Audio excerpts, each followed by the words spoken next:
the fifth segment, which is Real Talk 101 episode 107. Panoorin nyo yung first 4 episodes ko. Hindi naman siya magagawa everyday kasi kagabi ang dami kong nagawang ritual kaya hindi ako nakapag-live. But babawi tayo this coming Friday at magla-live po ulit tayo. Sa gustong magpabook ng full private reading, leave a message or drop a comment. Sa gustong magpa-ritual, magpalagay ng mga swerte sa buhay nila, magpatanggal ng kamalasan, ganon din po. Message na po kayo. At doon naman po sa mga new subscribers ko sa other platforms, please leave a screenshot and send it doon sa messenger para naman ma-validate at saka mabigay ko yung free reading po ninyo. Maraming salamat po sa mga suki ko dito sa TikTok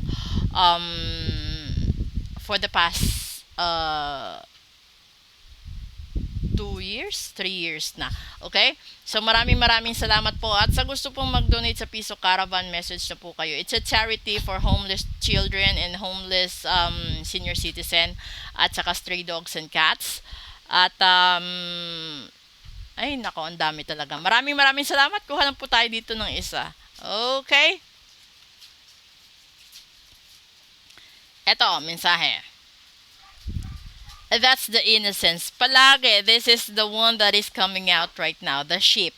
You are encouraged to reconnect with your inner child in order to become more spontaneous and playful and consider what life has to offer with a greater sense of wonder. Take some time this week to get in touch with the innocence and vulnerability in you. So, ibig sabihin, masyado kang focus sa trabaho mo, sa pangarap mo, sa pamilya mo, sa ibang tao, at minsan nakakalimutan mong bigyan ng panahon yung sarili mong maging masaya. Kahit sa mga simpleng bagay na hindi mo nagawa noon dahil masyado kang gumagawa or nagtatrabaho para maabot ang mga pangarap mo. Alam niyo kasi, kahit anong gawin ninyo sa buhay, kahit anong pilit mong gawin, kapag hindi pa talaga para sa'yo yan, hindi pa para sa'yo. So, kung gusto mong malaman kung may saysay ba yung pag-double time mo, pag-overtime mo, pag-multitask mo, magpa-reading ka.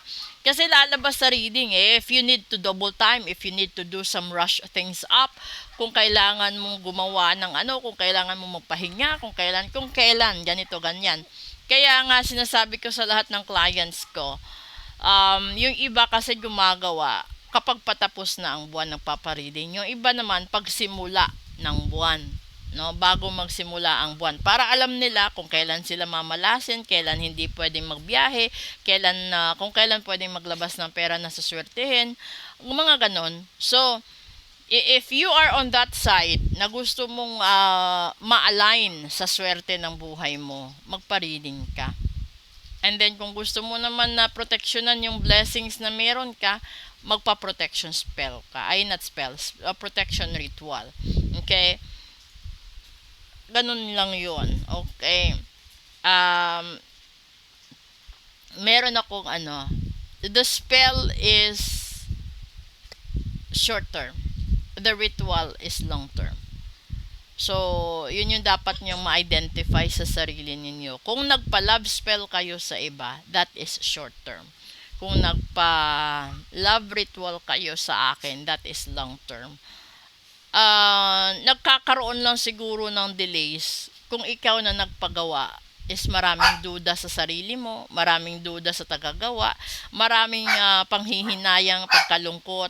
Kasi kapag ikaw yung tipo ng tao na halimbawa naglabas ka bago ka maglabas ng kapital sa isang negosyo, ang dami mong duda. Kung maduda ka, wag ka nang maglabas, wag ka nang magkapital. Kasi kapag nagnegosyo ka, it's a risk. Ganon din sa isang relasyon. You take some risk. Pero yung mahalaga doon, halimbawa, bago mo ligawan, bago mo sagutin, nagpa-reading ka. Para alam mo kung ito ba soulmate mo o hindi, o mabuti ba ito o hindi. Kasi makikita naman sa baraha if this person will lead you to death or will lead you to success or will lead you to eternal love. Lahat ng yun. So, para hindi ka na magsayang, di ba? At hindi ka na umasa, di ka masaktan, magpa-reading ka, magpa-ritual ka, magpa-cleansing ka. Ganun lang yun. Tanggalin nyo sa isipan na lagi nyong sasabihin, Diyos na ang bahala. Hindi. Dahil ang Diyos tumutulong lang kapag gumawa ka ng hakbang. Pag hindi ka gagawa ng hakbang, hindi ka rin matutulungan. 'Di ba? Imaginein mo gagawa ka ng kasalanan, tapos Diyos lagi ang sasalo. Hindi yung ganun. Kaya nga may karma. Kasi para matuto ka. So if you come up to a situation like that, gumawa ka ng aksyon para matanggal yung karma mo. Gumawa ka ng aksyon para hindi ka na masaktan, hindi ka malugi, hindi ka iwanan. Kasi yung mga magulang din na may mga anak na pasaway, karma din nila yan. That's the reality. So kung ikaw may mga anak na pasaway, magpa-reading ka para malaman mo paano at saan nanggaling ang karma mo sa buhay. Kung minamalas ka sa pera, ganun din magpa-reading ka. Kung minamalas ka sa relasyon, ganun din magpa-reading ka. Para alam mo. Kasi wala eh. Kahit kayod ka ng kayod, hindi mo pala alam, cancerous na pala yung kamalasan sa buhay mo, hindi mo na mahahabol. Mahihirapan ka na sa treatment, di ba? Pero kung as early as possible, ginawan mo na ng aksyon, posible na matatanggal siya. Halimbawa, nagpa-reading ka, doon sa reading sinasabi, sa katapusan ng buwan, maghihiwalay kayo. Di syempre, ayaw mo maghiwalay kayo, di ba? So, gumawa ka ng aksyon ASAP para hindi kayo maghiwalay. Alamin mo lahat ng factors ng kung saan galing yung kasiraan ng relasyon. Alamin mo rin yung strength or factors para mag-hold on kayo for life. Ganun lang yon. Hindi doon sinasabi na manghinayang ka sa gagastusin mo sa reading at sa ritual.